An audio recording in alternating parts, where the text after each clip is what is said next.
Well, it's been 2 decades since the 2004 tsunami struck on this day, when the world awoke to one of the deadliest natural disasters in modern history.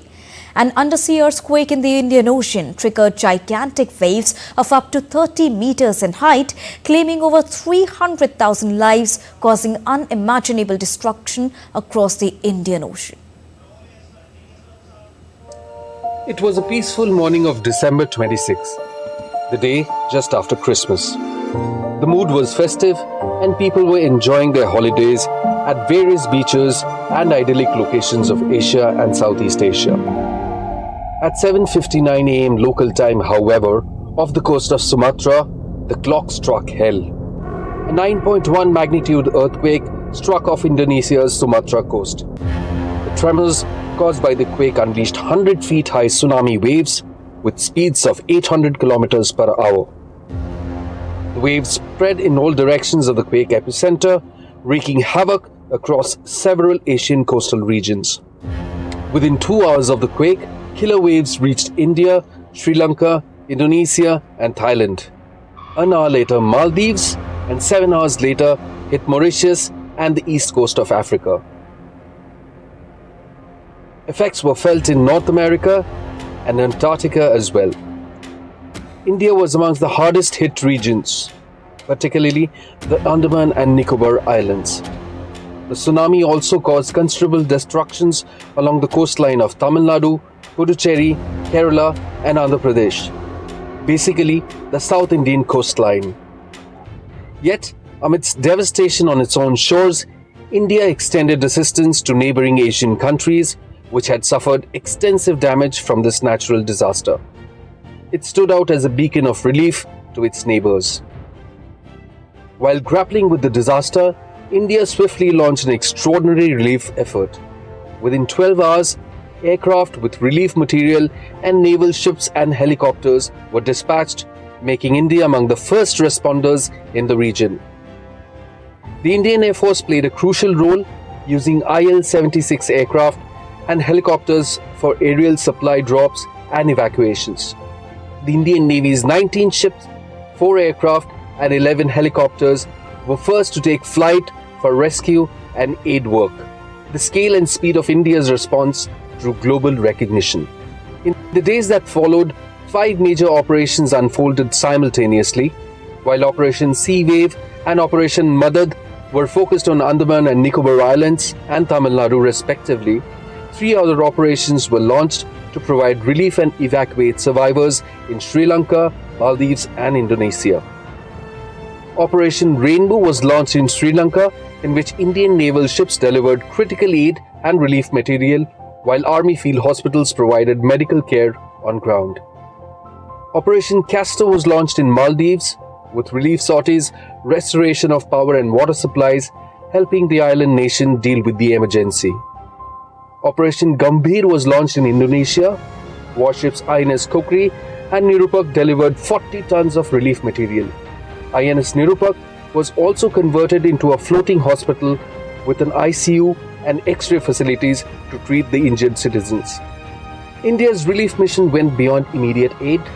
Naval and Air Force teams repaired water supplies, cleared debris and restored communication lines. In Sri Lanka, 7 naval ships equipped with integrated medical units provided relief alongside army field hospitals deployed to critical zones. For Maldives, Indian forces conducted 50 sorties and engaged 2 naval ships to bring essential supplies.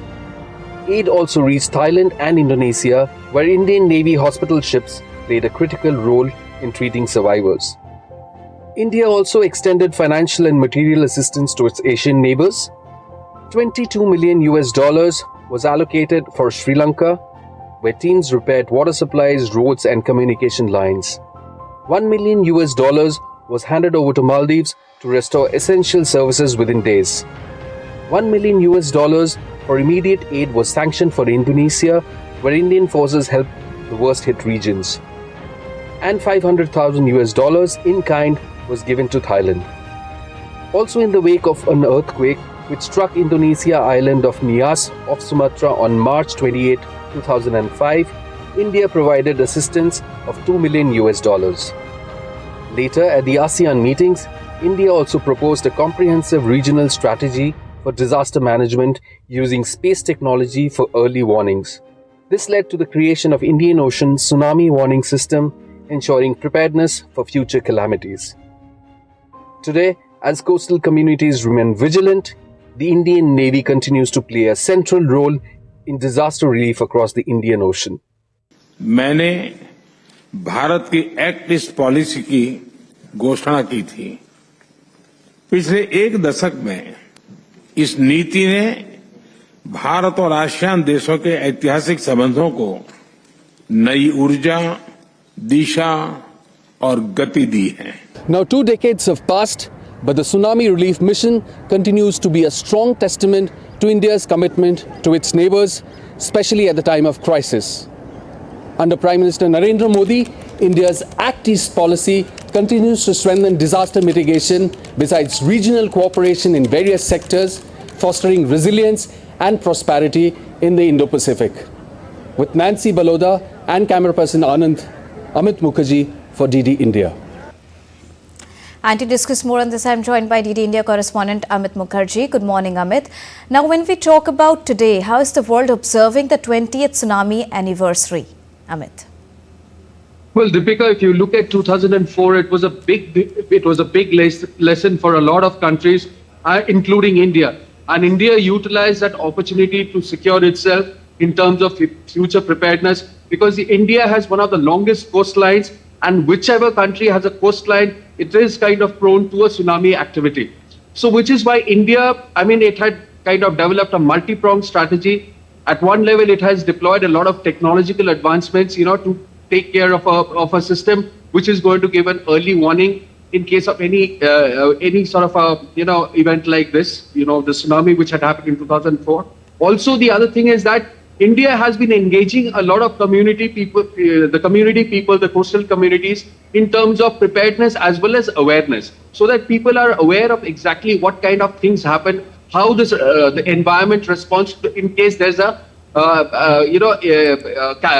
calamity like tsunami that happens. Now, technologically, we have kind of made a lot of advancements in terms of gauging, pre-gauging any kind of a seismic activity which actually triggers a tsunami. That has got multiple layers.